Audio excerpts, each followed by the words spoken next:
is the Chicken Ranch. Back in 1982 for the Festival of Austin, Texas, with Dolly Parton and Burt Reynolds.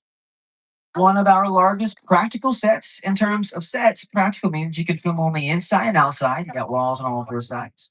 As opposed to the thing behind it, that's a facade. Facades are just the front and sides of buildings. Those are only used for exterior shots. As we round the ranch, we're heading up the last stretch of Steven Spielberg Drive, longest road on our lot, appropriately historic. All started on this lot. How it started, I'm not sure you believe, unless you heard it from him yourself.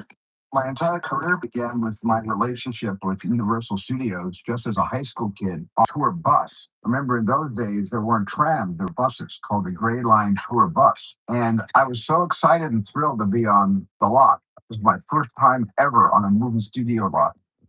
And during a bathroom break, I chewed in the bathroom. And when everybody left the back of the bus, I waited another 15 minutes until I'm sure the bus left. Then I had the entire lot to myself that day. And in those days, movie lots were so crowded because all movies were made on film lots. Today they're made all over the world on location, but most of it was focused in those days in the 60s on the film lots. So nobody noticed me when I was going around from sound stage to sound stage. And I really felt it like a way. I owned a lot and had the most amazing day of my life. So if you were wondering why there are no bathroom breaks on the tour, you can take that up with Steven Spielberg. But speaking of a lot back in the 60s, turning off of Spielberg Drive here for a second. That is one of the original glamour trams from 1964. When the tour started, that's what they looked like. Rather glamorous, I would say. It's here now is some of our most famous picture cars, which is what we call any vehicle that shows up on screen.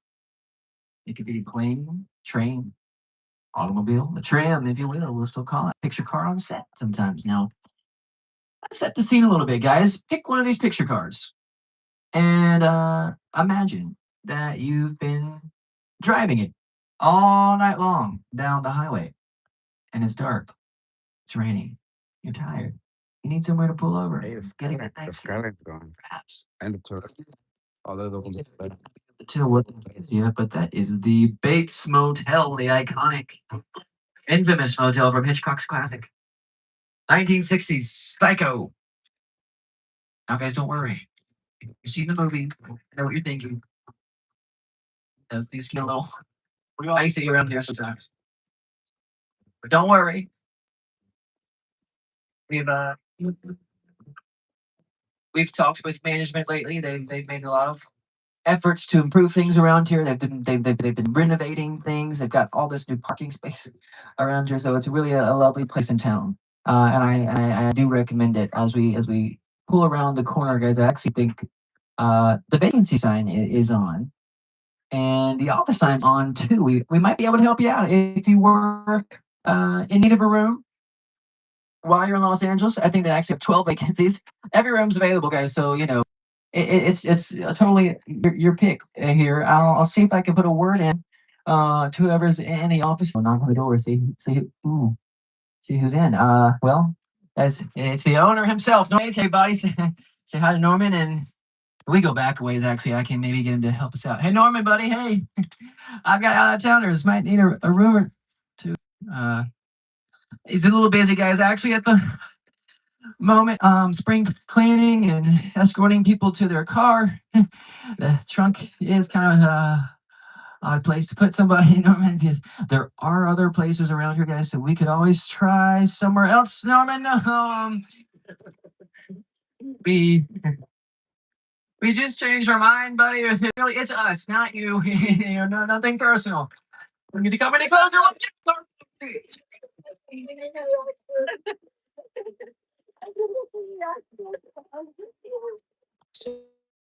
Sorry, guys. I apologize about that.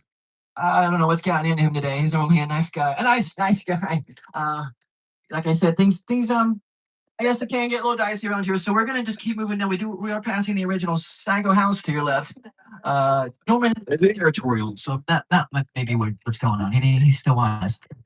And if Mother's home, especially, we should probably get out of here quick, guys. Veering off the beaten psychopath, out of Hitchcock territory, and back to guess who?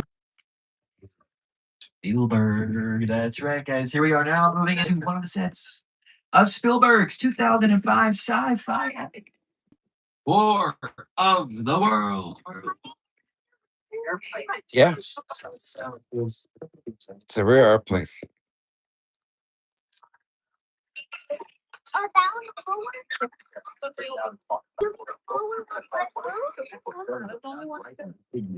That's the real. Hey, You airplane that cost you. no, they brought it over here. Ask me about it in the car. I'll tell you all about it. That's crazy. The real people were on that plane at one point.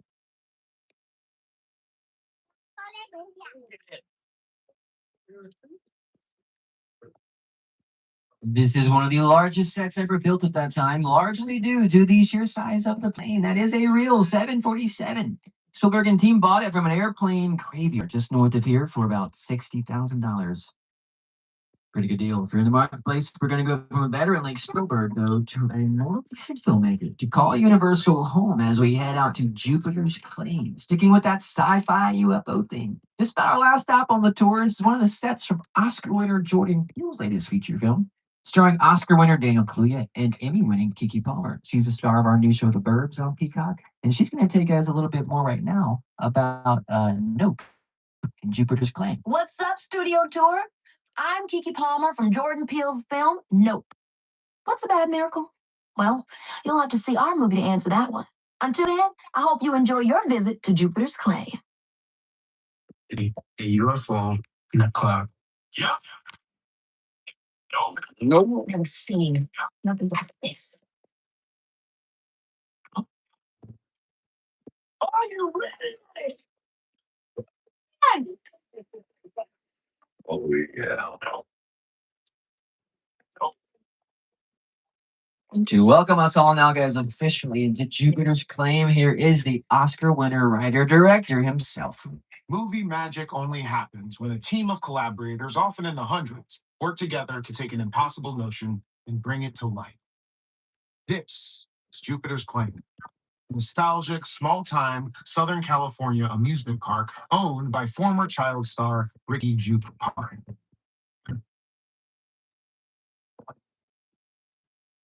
Over there, look into the winking well. Have your picture taken just like the kids in that old 90s movie Kid Share. That's that one? No? Like, a little further down, you can see the brand new Star Lasso experience. Built to showcase an unbelievable.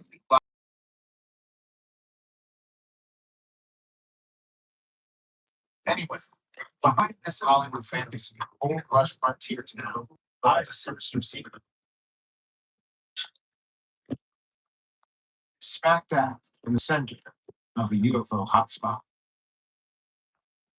Welcome to the world of Nope.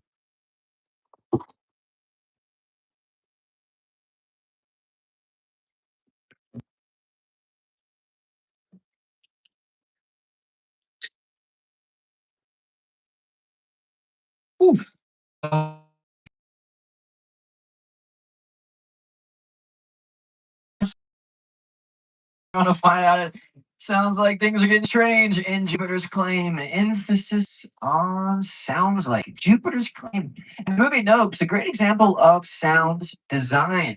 How important sound is in production. The sound effects of music can totally change how you're perceiving what you see on the screen. It's a category at the Oscars, a really important piece of the puzzle.